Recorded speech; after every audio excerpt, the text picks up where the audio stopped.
زمین صدیوں کے راز اپنے سینے میں چھپائی بیٹھی ہے۔ کچھ کہانیاں وقت کے ساتھ مٹ جاتی ہے، مگر کچھ ایسے ہوتی ہے جو زمین پر نقش ہو جاتی ہے، چٹانوں میں قید ہو جاتی ہے، ہوا میں سرگوشیوں کی صورت میں باقی رہتی ہے۔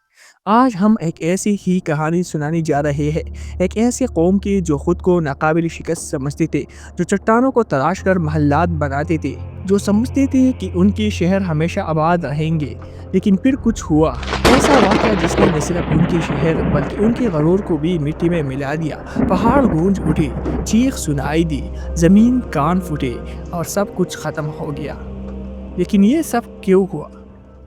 یہ وہ زمانہ تھا جب دنیا کے نقش پر ایک عظیم مگر آج بولی بسری قوم بستی تھی، قوم سمود۔ یہ وہی قوم تھی جو مشہور قوم عاد کے بعد عروج پر آئی اور جس نے جزیرہ نما عرب کے شمال مغربی حصے میں حجاز اور شام کے درمیان واقع الاولیٰ کے سنگلاخ پہاڑوں کو تراش کر محلات بنا لیے تھے۔ ان کی شہر، ان کے معبود، ان کے ستون، سب کچھ پتھروں میں نقش تھا، جیسے وہ ہمیشہ کے لیے باقی رہنے کی خواب دیکھ رہے ہیں۔ انہی پہاڑوں کے درمیان اسی طاقتور قوم میں حضرت صالح علیہ السلام کی پیدائش ہوئی۔ آپ کا تعلق قوم کی اشرافیہ سے تھا۔ ایک عزت دار خاندان میں پیدا ہونے والی صالح علیہ السلام کو لوگ بچپن ہی سے دانائی، سچائی اور علم کے لحاظ سے منفرد سمجھتے تھے۔ وہ عام لوگوں کی طرح دنیا کی چمک دمک میں کھو جانے کی بجائے گہری سوچ رکھنے والے تھے۔ ایک ایسا نوجوان جو اپنی قوم کی روش پر سوالات اٹھاتا تھا، جو طاقت اور غرور کی بنیاد پر کسی کو برتر سمجھنے کے خلاف تھا۔ یہ وہی قوم تھی جسے اللہ نے زمین میں آباد ہونے کا موقع دیا، باغات، چشمے، سب کچھ عطا کیا، مگر جب طاقت ملی تو غرور آ گیا، جب خوشحالی ملی تو تکبر نے دلوں میں جگہ بنا لی۔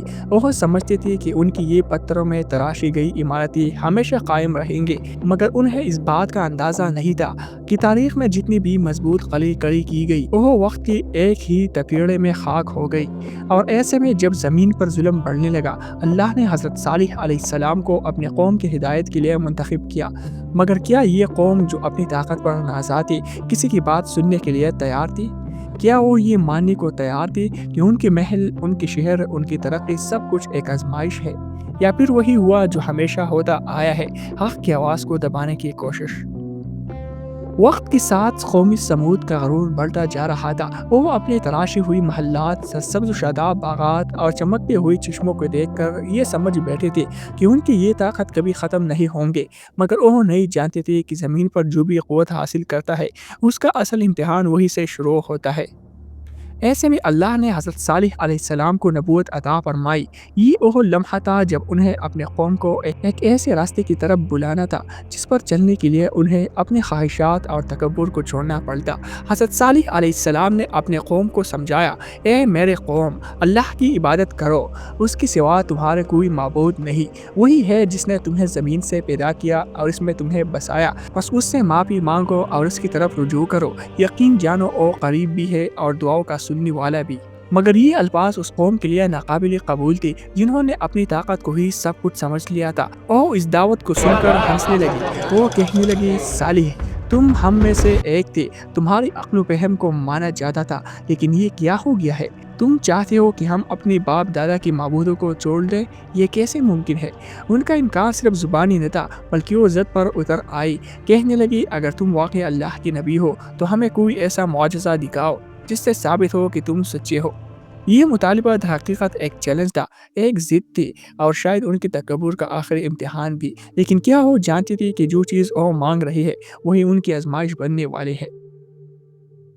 یہ وہ لمحہ تھا جب قومی سمود نے اپنے غرور میں ایک ایسا مطالبہ کر دیا جو در حقیقت ان کے انجام کی ابتدا تھی۔ انہوں نے حضرت صالح علیہ السلام سے کہا، اگر تم واقعی اللہ کی سچے نبی ہو تو ہمارے ان پہاڑوں سے ایک زندہ اونٹنی نکال کر دکھاؤ، وہ بھی ایسے جو حاملہ ہو، جو عظیم الجثہ ہو اور ہمارے سامنے ظاہر ہو۔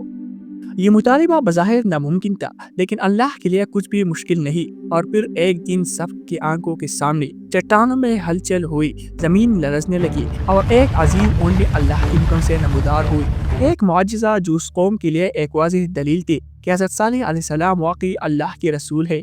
یہ اونٹنی کوئی عام جانور نہیں تھی، یہ اللہ کی نشانی تھی، ایک امتحان تھا جسے سمود اپنی ہٹ درمی کی وجہ سے سمجھنے سے قاصر رہے۔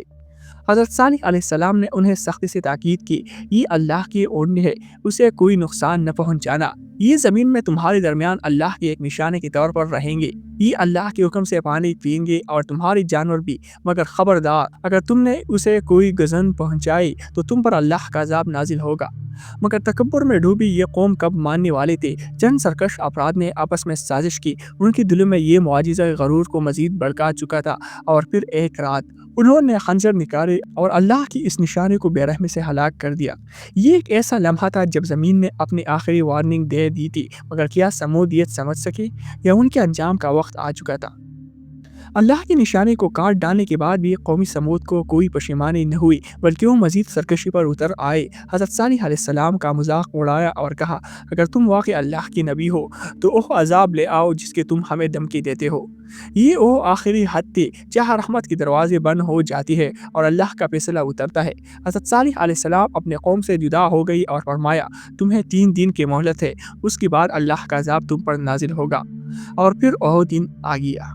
پہلے دن ان کے چہرے زرد ہو گئی، دوسرے دن سرخ اور تیسرے دن سیاہ۔ خوف ان کے وجود میں سرایت کر چکا تھا، مگر اب بہت دیر ہو چکی تھی۔ اچانک زمین لرزنے لگی، پہاڑ چیخنے لگے اور ایک ہولناک چیخ نے پوری بستی کو ہلا کر رکھ دیا۔ وہی محلات جو ان کی طاقت کی علامت تھی مٹی میں مل گئی، وہی شہر جو ہمیشہ رہنے کی خواب دیکھ رہی تھی کھنڈرات میں تبدیل گئی۔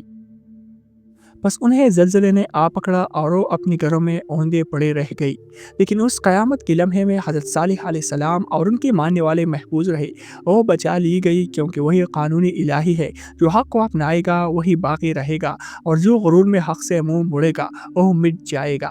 اور آج الاولیاء کی تنسان کھنڈرات میں وہی خاموش پہاڑ کڑی ہے، مگر ان میں کوئی زندہ نہیں، جیسے وہ چیخ چیخ کر کہہ رہے ہو، دیکھو اور عبرت حاصل کرو۔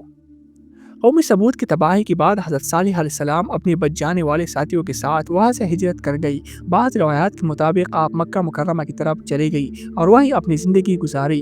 آپ کی وفات کے متعلق ختمی تاریخی تفصیلات نہیں ملتی، مگر کہا جاتا ہے کہ آپ اللہ کی بندگی میں اپنی باقی زندگی گزار کر اس دنیا سے رخصت ہو گئی۔